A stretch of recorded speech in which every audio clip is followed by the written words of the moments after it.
ಸ್ನೇಹಿತರೆ, ಭರತಖಂಡ ಚಾನಲ್ಗೆ ಸ್ವಾಗತ. ಭಾರತ ದೇಶವನ್ನು ನಾವು ಕೃಷಿ ಪ್ರಧಾನ ದೇಶ ಅಂತ ಕರಿತೀವಿ.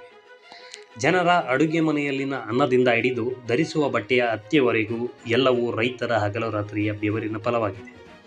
ಆದರೆ ಸಮಾಜದ ಹಿತಕ್ಕಾಗಿ ತಮ್ಮ ಜೀವನವನ್ನೇ ತೊಡಗಿಸಿಕೊಂಡಿರುವ ರೈತರು ತಾವು ಬದುಕುವ ಮಟ್ಟದಲ್ಲಿ ಅನೇಕ ಕಷ್ಟಗಳನ್ನು ಎದುರಿಸುತ್ತಿದ್ದಾರೆ. ಅದರಲ್ಲಿ ಬಹುಮುಖ್ಯವಾದದ್ದು ಎಂದರೆ ಹವಾಮಾನ ಅವಲಂಬನೆ. ಕೆಲವೊಮ್ಮೆ ಮಳೆ ಹೆಚ್ಚಾಗಿ ಬರೋದು, ಕೆಲವೊಮ್ಮೆ ಬರಪೀಡಿತದಿಂದ ಕೂಡಿರೋದು ಕೂಡ ರೈತನ ಜೀವನವನ್ನು ಹಾಳು ಮಾಡುತ್ತೆ.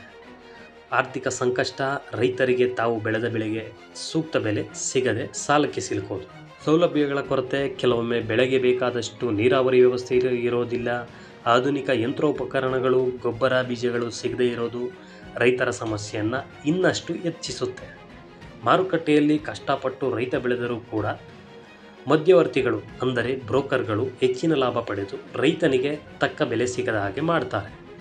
ಇನ್ನು ಕೆಲವೊಮ್ಮೆ ಸಾಲ ತೀರಿಸಲಾಗದ ಸ್ಥಿತಿ ರೈತನನ್ನು ಆತ್ಮಹತ್ಯೆ ಮಾಡಿಕೊಳ್ಳುವ ಮಟ್ಟಕ್ಕೆ ಕರೆದುಕೊಂಡು ಹೋಗುತ್ತದೆ. ಇದು ಸಮಾಜಕ್ಕೆ ತುಂಬಲಾಗದಷ್ಟು ನೋವನ್ನುಂಟು ಮಾಡುವುದಂತೂ ಸತ್ಯ. ಹಾಗಾದರೆ ಸೊಲ್ಯೂಷನ್ ಏನು? ರೈತರಿಗೆ ಸಮರ್ಪಕ ಬೆಂಬಲ ದರ ಅಂದರೆ MSP ಒದಗಿಸಬೇಕು.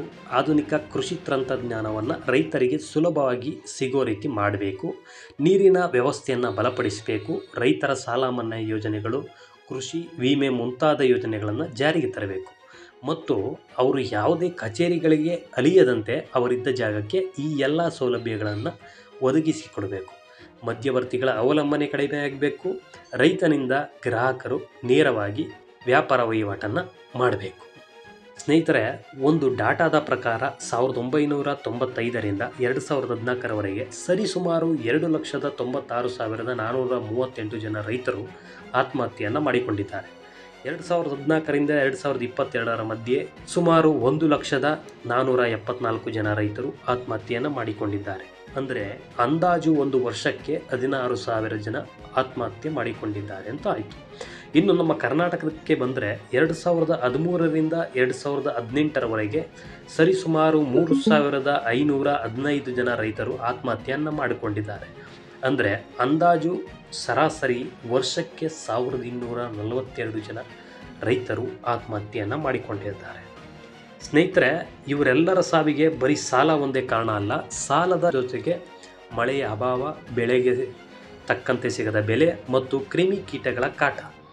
ಉದಾಹರಣೆಗೆ ನಿಮಗೆ ತಿಳಿಸೋದಾದರೆ, ಸ್ವಂತ ನನ್ನ ಮಾವ ಒಮ್ಮೆ 1 ಲಕ್ಷ ಬಂಡವಾಳ ಹಾಕಿ ಟೊಮೊಟೊ ಬೆಳೆದಿದ್ದು ಅವರ ಕೈಗೆ ಸಿಕ್ಕ ದುಡ್ಡು ಕೇವಲ 10,000. ಆ ಬೆಳೆ ಬೆಳೆಯಲು ತೆಗೆದುಕೊಂಡಿದ್ದು 90 ದಿನ. ಆ ಬೆಳೆಯನ್ನು ಆರೈಸಲು ತೋಟದಲ್ಲಿ ಕೆಲಸ ಮಾಡಿದ್ದು 60 ದಿನ. ಒಂದು ದಿನಕ್ಕೆ ಅಂದಾಜು 600 ರೂಪಾಯಿ ಸಂಬಳ ಅಂತ ಲೆಕ್ಕ ಹಾಕ್ಕೊಂಡ್ರು 36,000 ದುಡ್ಡಾಗುತ್ತೆ.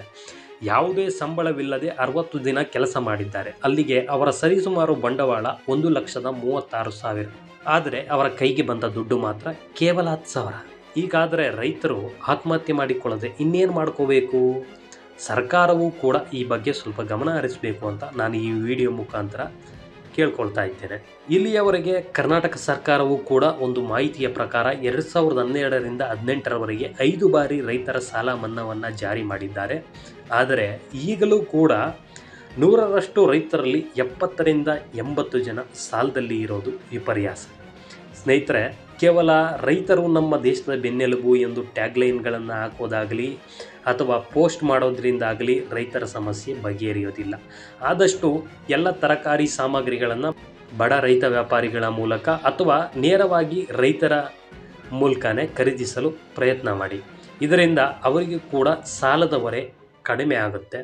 ಸ್ನೇಹಿತರೆ, ಅನ್ನದಾತೋ ಸುಖಿನೋ ಭವಂತು ಎಂದು ಈ ವಿಡಿಯೋನ ಇಲ್ಲಿಗೆ ಮುಗಿಸ್ತಾ ಇದ್ದೀನಿ. ವಿಡಿಯೋ ಇಷ್ಟ ಆಗಿದರೆ ಲೈಕ್ ಮಾಡಿ, ಶೇರ್ ಮಾಡಿ, ಸಬ್ಸ್ಕ್ರೈಬ್ ಮಾಡಿ. ಜೈ ಹಿಂದ್.